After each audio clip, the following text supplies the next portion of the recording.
जन्नत के पत्ते। जहान, आई एम सॉरी, वो भीगी आवाज़ में कहती इसी तरह उसे देख रही थी, कहीं पलक झपकने पे मंजर गायब ना हो जाए। मैंने वो सब जानबूझकर नहीं, मैं बस गुस्से में। मेरी बात सुनो, उसी धीमी लहजे में कहती हाथ उठाकर उसने हया को चुप रहने का कहा। तुम्हारी सारी बातें ठीक थीं, तुमने सही कहा था। मैं वाकई बहुत दफ़ा गलत चीज़ें कर जाता हूँ। नहीं, मेरा वो मतलब नहीं था। मैं तो, उसने एहतिजाजन कुछ कहने की सही की, मगर वो सुन नहीं रहा था। मैं जानता हूँ कि मैं हर वक्त कोई हंसने मुस्कुराने वाला इंसान नहीं हूँ। मैं पहले भी बहुत दफ़ा कह चुका हूँ कि मैं एक प्रैक्टिकल आदमी हूँ, एक्सप्रेसिव नहीं हूँ। मुझे दूसरों के दिल नहीं रखने आते। मैं लोगों पे जल्दी यकीन नहीं करता, शक करता रहता हूँ। और मेरी जॉब ने मुझे बेहिस बना दिया है। मैं अब बहुत प्राइवेट पर्सन बन गया हूँ। या शायद हमेशा से ही ऐसा था। क्या तुमने दोपहर से कुछ खाया? अपनी रो में कहते एकदम उसने पूछा। अगर वो तौक़ुफ़ के बाद इस्तफ़सार करता तो वो कहती थी कि उसने खाया है, मगर वो हमला इतना शदीद था कि उसका सर खुद ब खुद नफ़ी में हिल गया। नहीं, हाँ, बस मुझे भूख नहीं थी। उसने बात बनाने की कोशिश की। अब वो आंसू पहुँच चुकी थी और ये उसके लिए खजालत का बायस होता अगर वो जान लेता कि हया ने उसकी वजह से खाना नहीं खाया। मगर वो जान चुका था, नहीं, तुमने कुछ नहीं खाया। और मुझे पता है लोगों से जवाब कैसे बुलवाए जाते हैं। वो मेज़ के किनारे से उठा और दूसरे कोने में रखी अंगीठी की तरफ गया। वहाँ एक छोटी सी मेज़ पे बाहरी के पॉपकॉर्न के 2 पैकेट पड़े थे और ऊपर हेल्ड इन माइक्रोवेव ओवन नस्ब था। कैसे बुलवाए जाते हैं? उसकी पुश्त को देखते हुए वो वहीं से बोली। अब माइक्रोवेव ओवन का ढक्कन खोले खड़ा कॉर्न पॉप का एक पतला सा पैकेट अंदर रख रहा था, जिसमें मकई के दाने थे। टाइम सेट करके उसने ओवन का ढक्कन बंद किया, उसे स्टार्ट किया और वापस उस तक आ गया। अगर तुम किसी से सच उगलवाना चाहती हो, फ़र्ज़ करो अपने अब्बा से, तो उनसे सवाल तब पूछा करो जब वो ड्राइव कर रहे हों। ड्राइव करते हुए अमूमन लोग सच बोलते हैं, और मुझे कैसे पता चलेगा कि कौन सच बोल रहा है और कौन झूठ?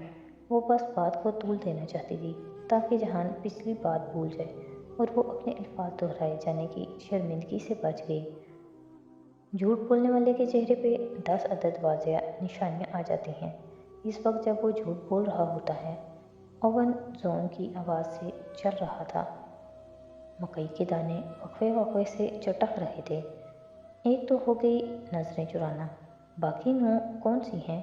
वो अब सोफ़े पे पाँव नीचे करके दुपट्टा ठीक से शानों पे दुरुस्त करके ज़रा तमीज़ से बैठ गई थी। खुले बाल चेहरे के दाएं जानिब डाल दिए थे। जामनी प्लेन लंबी कमीज़, जैतून रंग के दुपट्टे और चूड़ीदार की हमराही में भी उसके चेहरे को विशाशत नहीं दे सकती थी। मुतवर्रम आँखें, जर्द पड़ती रंगत सारी दोपहर की कहानी वाज़ह कर रही थी। निगाहें चुराना नहीं, लोग झूठ बोलते हुए निगाहें नहीं चुराते, ये गलत तासुर है। इनफैक्ट लोग झूठ बोलते हुए आपकी आंखों में ज़रूर देखते हैं और वहीं से पकड़े जाते हैं। तुमने आखिरी दफ़ा सच कब बोला था? कमरे में अब भुनी हुई मकई की खस्ता सी खुशबू फैली हुई थी। अभी 1.5 मिनट पहले, जब मैंने तुमसे कहा था कि तुम्हारी सारी बातें ठीक थीं। चलो जी, वो फिर वहीं पहुंच गया था। जहान, आई एम सॉरी, वो मैंने दिल से नहीं कहा था, लेकिन मैं दिल से कह रहा हूँ। तुमने ठीक ही कहा था। शायद ये वाकई हमारा आखिरी सफ़र हो। ओवन में ज़ोर से पटाखा हुआ। शीशे की डिश पे रखे पैकेट में रखा कोई दाना भुनकर फूला था शायद। उसके अंदर भी कुछ सुलगा था। ऐसे मत कहो, वो तड़प के उसे रोकना चाहती थी कि अगर वो नहीं चाहता तो वो इधर नहीं रहेगी, सुबह होते ही उसे छोड़कर चली जाएगी, मगर वो सुन नहीं रहा था। तुमने सही कहा, हर वक्त की प्लानिंग ठीक नहीं होती। मेरे मंसूबे भी बहुत दफ़ा मुझ पे ही उलट पड़ते हैं। अब वो वक्त आ गया है कि अपनी ज़ाती ज़िंदगी में मुझे इस बात से बाज आ जाना चाहिए, या कम अज़ कम इस सफ़र के लिए ही सही। मैं तुम्हें हमेशा से वो सब बताना चाहता था, मगर नहीं बता सका। मुझे मालूम था कि तुम मेरी बात नहीं समझोगी, जैसे कल रात से नहीं समझ रही। मगर तुम भी सही हो, मुझे हर वक्त अपनी मर्ज़ी नहीं ठूसनी चाहिए। जहान, वो उसे मज़ीद बोलने से रोकना चाहती थी, اس کا اپنا دل بھی اوون کی پلیٹ کی طرح گول گول گھومتا کسی مجدار میں ڈوبتا چلا جا رہا تھا۔ بہت دفعہ ایسا ہوا کہ میں تمہیں وہ سب کچھ بتانا چاہتا تھا جو میں نے اس ویڈیو میں محفوظ کیا تھا، مگر میں یہ نہیں کر سکا۔ میں کچھ پا لینے کے بعد کھونے سے ڈرتا ہوں۔ شاید مجھے تم پہ اعتبار نہیں تھا کہ تم مجھے سمجھو گی۔ اب شاید تم مجھے سمجھو، مگر اس وقت نہ سمجھتی۔ وہ ٹھیک کہہ رہا تھا، اس وقت وہ واقعی نہ سمجھ پاتی، مگر اب وہ ایسی باتیں نہ کرے۔ اس کا دل دکھ رہا تھا۔ جو ہو گیا سو ہو گیا، میں وہ سب دوبارہ نہیں دہرانا چاہتا۔ اب بھی مجھے تمہارے یہاں رہنے سے کوئی مسئلہ نہیں، میں صرف اس لیے فکر مند تھا کہ مجھے کل انقرہ جانا ہے 1 ہفتے کے لیے، پھر واپس کپادوکیا آ جاؤں گا اور کچھ دن بعد اپنے ملک چلا جاؤں گا۔ مجھے صرف یہی پریشانی تھی کہ تم میرے بغیر یہاں اکیلی نہ رہو۔ ویسے بھی تم کپادوکیا دیکھنے آئی ہو، میرے لیے نہیں۔ یہاں وہ ذرا تھکان سے مسکرایا۔ حیا کا دل چاہا کہہ دے کہ نہیں، میں یہاں تمہارے لیے آئی ہوں، مگر انا اور خودداری دیوار بن گئی۔ میں اکیلی نہیں ہوں کہنے کے ساتھ اس نے ایک نظر بستر پہ گلابی پردے کے پیچھے سوتی بہاریں پہ ڈالی۔ یہ لوگ بہت اچھے ہیں، بہت خیال رکھتے ہیں۔ پھر ایک دم وہ چونکی۔ کہیں تم نے انہیں تو نہیں کہا ہمارا خیال رکھیں؟ اب اتنا فارغ نہیں ہوں میں کہ ہر جگہ تم پہ نظر رکھوں گا۔ مولود بے اس علاقے کے ڈسٹرکٹ چیف ہیں اور یہ اپنے ہر گاہک کے ساتھ ایسے ہی پیش آتے ہیں، مہمان نواز تو قوم، مگر تم نے اچھا کیا جو ان کے ہوٹل میں آئی۔ یہ کافی محفوظ اور اچھا ہوٹل ہے۔ ایسے مشکوک نظروں سے مت دیکھو مجھے، میں نے واقعی نہیں کیا کچھ۔ وہ ذرا خفا ہوا تو حیا نے شانے دھیرے سے اچکائے۔ اوون کب کا بند ہو چکا تھا، سارے کمرے میں بھنے مکئی کے دانوں کی خوشبو پھیلی تھی۔ تو کیا اب میں یہاں رہ سکتی ہوں؟ ہاں، جب تک چاہو رہ لو، کل میں چلا جاؤں گا۔ واپسی تک اگر تم یہیں ہوئی تو ہم دوبارہ مل لیں گے۔ انقرہ کیوں جانا ہے؟ اس نے فطری طور پہ ذہن میں آنے والا سوال پوچھا، مگر چند لمحے بہت خاموش نظروں سے وہ اسے دیکھتا رہا۔ ایک کام ہے۔ کیسا کام؟ اس کے انداز میں کچھ تھا کہ وہ پوچھے بنا رہ نہ سکی۔ ایک کام ادھورا چھوڑ آیا تھا جب ابا کی ڈیتھ ہوئی تھی، تب میں اسی لیے جرمنی میں تھا۔ اب میرے پاس چند دن ہیں، سوچا اس کو مکمل کر لوں۔ بات ختم کر کے وہ کچھ دیر اسے دیکھتا رہا، جیسے وہ اس کے استفسار کا منتظر تھا، جیسے اگر وہ پوچھے تب بھی وہ نہیں بتائے گا، پھر بھی وہ چاہتا تھا کہ وہ پوچھے۔ حیا نے چند لمحے سوچا، پھر اس بات میں سر ہلا دیا۔ اوکے، بات ختم۔ اس نے اس موضوع کو نہ خریدنے کا فیصلہ کیا تھا، مگر اب ایسے مت کہنا کہ یہ ہمارا آخری سفر ہو سکتا ہے۔ غلط نہیں کہہ رہا، میں ترکی دوبارہ نہیں آ سکوں گا، ترکی کے لیے اب ناکارہ ہو چکا ہوں، سو اس ملک میں ہو سکتا ہے یہ آخری۔ کہہ رہی ہوں نا کہ ایسے مت کہو۔ وہ صوفے پہ اپنے دونوں اطراف ہتھیلیاں رکھ کر اٹھنے لگی تو جہان نے رکنے کا اشارہ کیا۔ 1 منٹ، میری بات ابھی ختم نہیں ہوئی۔ وہ اٹھتے اٹھتے واپس بیٹھ گئی۔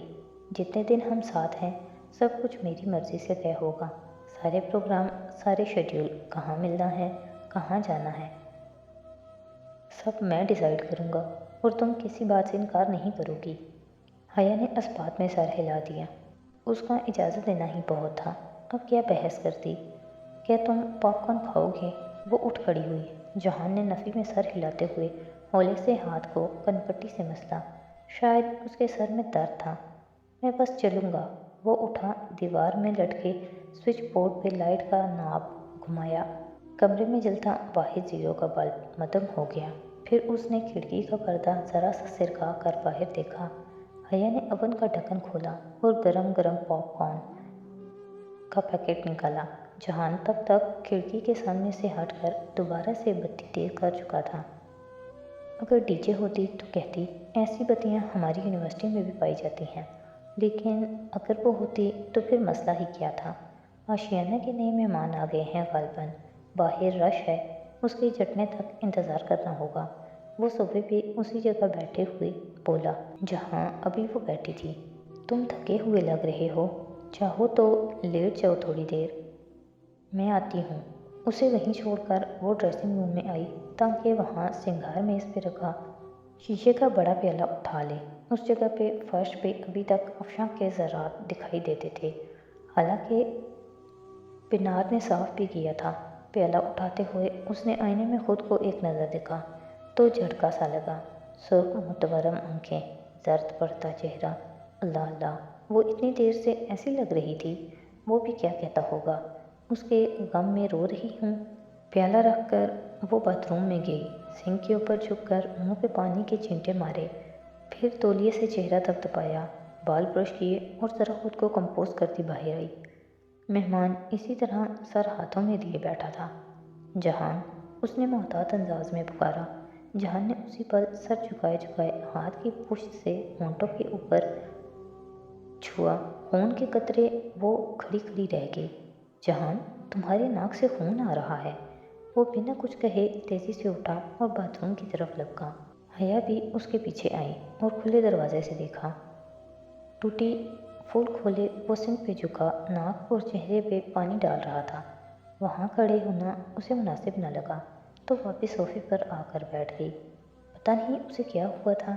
ऐसे अचानक चंद मिनट गुजरे कि वो तौलिए से गीला चेहरा खुश करता बाहर आया।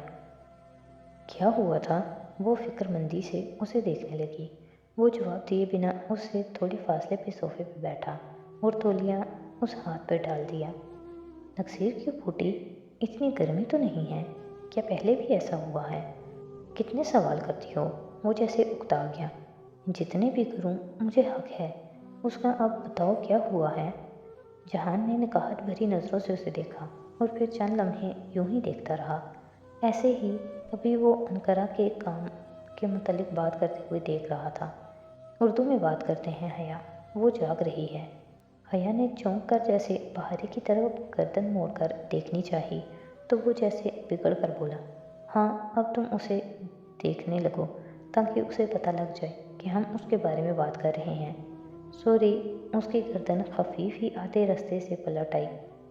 मगर तुम्हें कैसे पता कि वो जाग रही है? उसके पाँव का अंगूठा तनाव की पोजीशन में है। पेशानी पे पड़े बल और पलकों की लर्जिश, मुझे पता है वो नहीं सो रही। मुझे देखते ही सोई बन गई थी। उसे डर है कि मैं उसे डांटूंगा। ये आदमी भी ना किसी इंसान को इंसानों की नज़र से नहीं देखेगा। अच्छा अब बताओ तुम्हें क्या हुआ था? नक्सीर फूटने की वजह कोई आम सी भी हो सकती थी, मगर उसका अंदाज़ा इस बात पे गमबाज था कि कुछ है जो वो छुपाना चाहता है मगर बताना भी चाहता है। चंद लम्हे वो बिल्कुल खामोश रहा। मकई के दानों की खुशबू हर गुजरते पल बासी होती गई।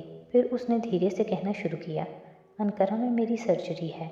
उसने रुक कर हया के तासुरात देखे। वो बिना पलक झपके सांस रोके उसे मुंतज़िर सी देख रही थी।